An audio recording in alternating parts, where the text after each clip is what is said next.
카멀라 해리스 부통령과 도널드 트럼프 전 대통령의 지지율이 동률을 보이며 그야말로 초접전을 벌이고 있습니다.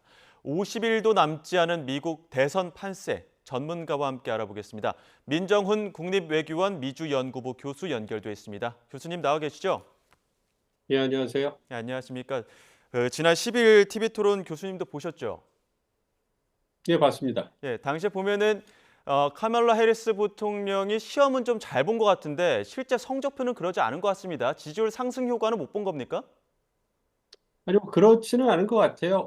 연구 결과에 따르면, TV 토론의 결과가 지지율 얼마나 반영되느냐 이걸 보면, 그렇게 크게 반영되는 건 아니에요. 3% 내외 정도밖에 반영이 되지 않기 때문에, 그런 부분을 고려해 본다면, 해리스 후보가 TV 토론을 잘한 것에 분명한 긍정적인 영향을 받고 있다 보고 있어요. 왜냐하면, 예.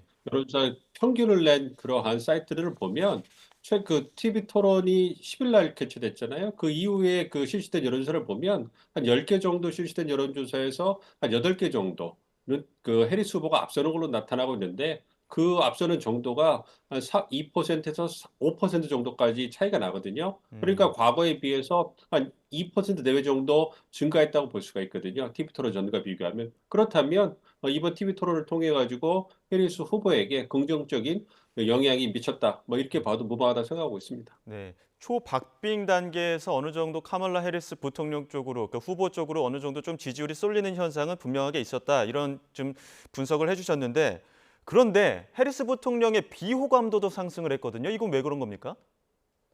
그건 좀 지켜봐야 될 것 같아요. 아무래도 해리스 후보 같은 경우에는 갑자기 민주당 후보가 되면서 급상승했잖아요. 그렇기 때문에 뭐 그 호감도도 바이든 대통령에 비해서 굉장히 높았기 때문에 그러한 혜택을 좀 본 게 있고 그러한 초기에 거품이 좀 빠지면서 해리스 후보에 대한 비호감도가 좀 증가하는 걸로 보이고요.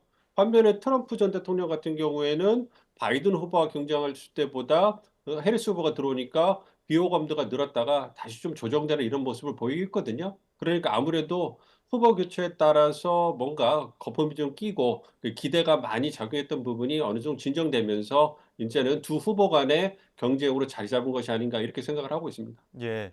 그러니까 카멀라 해리스 후보가 등장한 지 얼마 되지 않았기 때문에 이런 과정에서 비호감도가 조금 올라간 측면이 있다 이런 말씀이신데 그럼 트럼프 후보의 호감도는 왜 상승한 겁니까? 아무래도 그 이전의 호감도를 회복한 것 같아요. 그러니까 이번 그 여론조사 결과를 보면 비호감도가 좀 줄어들었다고 나왔잖아요. 그래서 줄어들었는데 그럼 어느 정도까지 줄어들었냐? 그러니까 말씀드린 것처럼 바이든 후보가 사탁이 이전 수준으로 이제 줄어들었다. 이러한 그 여론조사 결과가 나오거든요. 예. 그러한 부분은 말씀드린 것처럼 해리스 후보로 민주당 후보가 바뀌면서 호감도, 비호감도 두 후보 간의 그러한 호감도 그것이 연계돼서 움직였던 것 같아요. 그렇기 음. 때문에 해리스 후보가 들어오면서 상대적으로 트럼프 후보의 전 대통령에 대한 호감도가 좀 떨어졌다가 이러한 부분이 어느 정도 두 후보 간의 경쟁으로 자리 잡으면서 예전으로 돌아간 것이 아닌가 이렇게 생각하고 있습니다. 예. 결국은 양측 후보가 어떤 지역별로 견고한 그 지지층은 있는 거고 가장 중요한 건 이제 경합 지역의 어떤 여론 아니겠습니까? 경합주 여론은 어떻게 좀 흘러가고 있습니까? 거의 초박빙이죠. 그 엎치락뒤치락 하고 있으면서요. 네. 그러니까 6개, 7개 정도의 그 경합주를 얘기하고 있잖아요. 러스트 벨트라고 하는 중소부의 세력화 공업지대, 위스콘신, 미시간, 펜실베니아, 선벨트라고 할 수 있는 조지아, 애리조나, 이제 그 네바다, 거기에 노스캐롤라이나까지 본다면 아무래도 러스트 벨트에서는 초박빙이라지만 해리스 후보가 조금씩 약진하는 모습을 보여주고 있고 반대로 선벨트에서는 여전히 트럼프 전 대통령이 강세를 보이는 그런 모습을 좀 보여주고 있습니다. 그렇기 때문에 지금 상황으로는 굉장히 초박빙이고요. 향후 진행되는 그 레이스에 따라서 어떠한 사건이 벌어지거나 어떠한 그러한 그 이슈가 발생하느냐에 따라서 경합주의 표심이 급격하게도 흔들 수 있기 때문에 앞으로도 지속적으로 지켜봐야 될 거다 이렇게 생각을 하고 있습니다. 이렇게 주목해 볼 만한 이슈, 최근에 어떤 사건이라고 한다면 트럼프 전 대통령에 대한 두 번째가 암살 시도일 텐데 그 암살 위기, 두 번째 위기, 이거는 지지층 결집에 어떤 효과는 없었던 겁니까?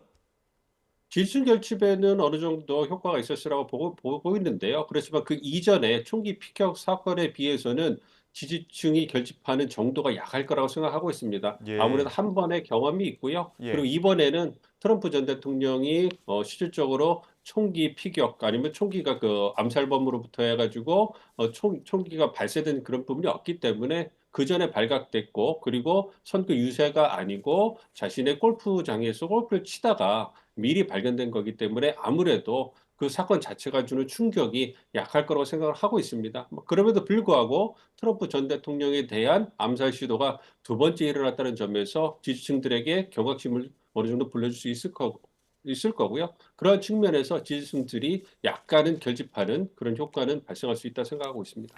네, 앞서 그 교수님과 이야기 나누면서 경합주로 펜실베니아, 미시간, 위스콘신주 지금 세 개 정도는 이야기를 했었는데 특히나 이 최대 격전지가 펜실베니아입니다. 여기 표심이 여론조사 기관마다 조금 다른가 봐요. 그렇습니다. 그렇기 때문에 이 펜실베니아 그 주에 실시된 그 여론조사 결과를 종합해서 보는 게 필요한데요. 예. 현재 그 여론조사를 그 펜실베니아주 여론조사 결과를 보면 말씀드린 것처럼 해리스 후보가 조금씩 그 격차를 벌려나가고 있습니다. 그래서 이게 1% 정도 앞서가고 있기 때문에 이러한 부분은 굉장히 조심스럽긴 하지만 민주당 측에는 굉장히 긍정적인 그러한 그 인식을 줄 거라고 생각을 하고 있습니다만, 여전히 그 펜실베이니아 주라는 것이 전통적인 경합주고 2016년, 2020년 그 대선 때에도 굉장히 박빙으로 공화당 후보, 민주당 후보가 승리한 곳이기 때문에 막판까지 안심할 수가 없는 지역이고 막판까지 굉장히 그 표심이 요동칠 거라고 예상을 하고 있습니다. 예. 그 최근에 또 더욱 이 대선 판도를 또 바꿀 혹은 대선 판도에 영향을 미칠 이슈 중에 하나가 미 연준이 B컷, 이른바 B컷, 금리 인하 0.5%포인트 결정하지 않았습니까? 이 부분을 두고 민주당은 좀 환영하는 분위기인데 공화당은 좀 불편한 기색이 있거든요. 이거 어떤 좀 이해관계가 있는 겁니까? 그렇죠. 아무래도 이번 그 선거 프레임을 보면 그러한 그 상반된 그런 그 반응에 대해서 이해가 좀 되기 쉬운데요. 일단은 그 바이든 행정부의 실정을 이번 선거 프레임의 가장 중요한 핵심으로 삼은 게 트럼프 전 대통령 트럼프 캠프 쪽이거든요. 그리고 바이든 행정부 실정으로 간다면 경제와 남북 국경 문제인데, 경제라는 건 실물 경제, 인플레이션 물가거든요. 근데 이번에 연준이 그 기준금리를 0.5%포인트 낮췄다는 것은 인플레이션을 잡는데 굉장히 긍정적인 그런 그 효과가 있었던 거고, 그러한 인식이 있었기 때문에 이제는 금리를 내려도 미국이 다시 인플레이션 돌아가지 않을 거라는 자신감이 깔려 있는 거거든요. 그렇게 된다면 미국 유권자들 입장에서는 아무래도 고금리로 인해 가지고 뭐 집값을 갚는데 많은 그 금리 때문에 이자를 내야 된다든지, 물가가 상승하는 부분 때문에 어려운 부분이라든지, 이런 부분에 대해서 미국 경제에 대한 부정적 인식을 가졌을 거고, 이러한 부정적 인식이 바이든 행정부를 비난하는데, 부정적으로 인식하는데 작용했을 거란 말이에요. 그런데 이러한 부분에서 연준이 0.5%나 기준을 내려줬기 때문에 아무래도 미국 경제가 좋아지고 있고, 이것이 실질적으로 이자 부담이 경감하면서 미국 유권자들이 실질적으로 혜택을 볼 수가 있거든요. 그런 걸 고려해 본다면 바이든 행정부 실정으로 경제를 공략하던 트럼프 그 캠프 쪽에서는 굉장히 악재라고 할 수 있고요. 반면에 해리스 후보 입장에서는 경제 문제가 굉장히 아픈 손가락이었는데 이 부분에서 어느 정도의 어려움을 덜 수 있는 그런 호재라고 할 수 있기 때문에 민주당 측에서는 반기고 있는 거죠. 그래서 네. 유권자 입장에서 얼마나 실질적으로 이번 연준의 그 결정을 미국 내 경제 상황에 대한 자신들의 인식에 반영할 건지, 이것이 향후 대선 전까지 어떤 그 여론의 그 변화를 보는데 굉장히 중요한 지표가 될 거라 생각을 하고 있습니다. 예. 최근 또 눈길을 끈 설전 중에 하나가 영화배우 조지 클루니와 트럼프 후보 간의 SNS 설전이었습니다. 트럼프 후보는 TV로 돌아가라. 또 조지 클루니는 정치 떠나라. 이런 이야기를 했는데 왜 이런 이야기가 나온 겁니까? 아무래도 조지 클루니가 그 배우가 이제 그 바이든 대통령의 후보 사태에 굉장히 큰 역할을 했잖아요. 그러니까 그 캘리포니아에서 바이든 대통령이 선거자금 모금하는데도 상당한 역할을 했고, 그리고 2월 달에 있었던 바이든과 트럼프의 TV 토론을 보고 실망해서 이제 그 신문에 기고를 해가지고 바이든 대통령을 사랑하지만 이제는 물러나줘야 된다 이러면서 바이든 후보의 사퇴 여론에 불을 붙인 장본이거든요. 그 트럼프 전 대통령 입장에서는 굉장히 불편하겠죠. 왜냐하면 바이든, 트럼프 그런 구도로 가는 것이 자신에게 가장 유리한 이번 선거 레이스의 핵심이고 어떤 카드라고 할 수 있는데 이 부분이 흔들린 거 아니겠습니까? 그리고 궁극적으로는 해리스 부통령으로 후보가 교체됐기 때문에 그리고 그 이후에 어떤 여론조사 결과를 보면 굉장히 박빙이고 이제 박빙 열세로 돌아갔기 때문에 이 부분에서 굉장히 불편함을 느낄 수 있기 때문에 그 장본인은 조지 클루니에 대해서 불편함을 표시한 것이 아닌가 생각하고 있고요. 이에 대해서 조지 클루니는 트럼프 전 대통령이 이전에 어프레티스라는 TV 쇼를 진행하면서 굉장히 셀럽으로서 인기를 끌었지 않습니까? 그렇기 때문에 자신과 비슷한 경력을 갖고 있다 이러면서 트럼프가 정치에서 정치 그만둔다면 자신도 이제 연예계로 돌아가겠다 이렇게 이제 대응하는 이런 모습을 보여준 거라고 생각하고 있습니다. 자, 이제 미 대선까지 한 달 반 정도 남아 있는 상황인데 워낙 초박빙이다 보니까 이슈 하나, 변수 하나에 민감할 수밖에 없습니다. 앞으로의 지지율 추세, 변수라고 한다면 어떤 것들이 있을까요?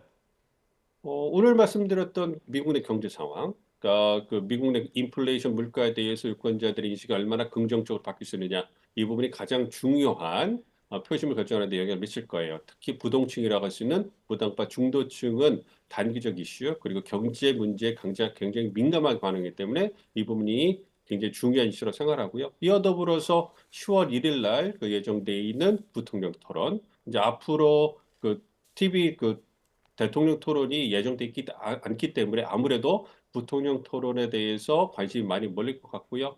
이와 더불어서 이제 이스라엘 하마스 전쟁이 어떻게 진행되느냐. 굉장히 중동 상황이 긴박하게 돌아가고 있잖아요. 만약 이곳에서 또 다른 미국인들의 희생이 불거진다면 아무래도 해리스 후보에게 악재로 작용할 가능성이 있기 때문에 이러한 요인들을 좀 봐야 될 거고요. 그리고 제가 말씀드린 것 이외에도 예상치 못했던 이러한 어떠한 스캔들이라든지 정치적 사건이 터진다면 그것을 그것에 연관된 후보에게는 어느 정도 악재로 작용할 수 있지 않을까 생각하고 있습니다. 어쨌든 선거 막판까지 초박빙의 레이스가 전개될 거기 때문에 차분하게 지켜보는 게 필요하다고 생각하고 있습니다.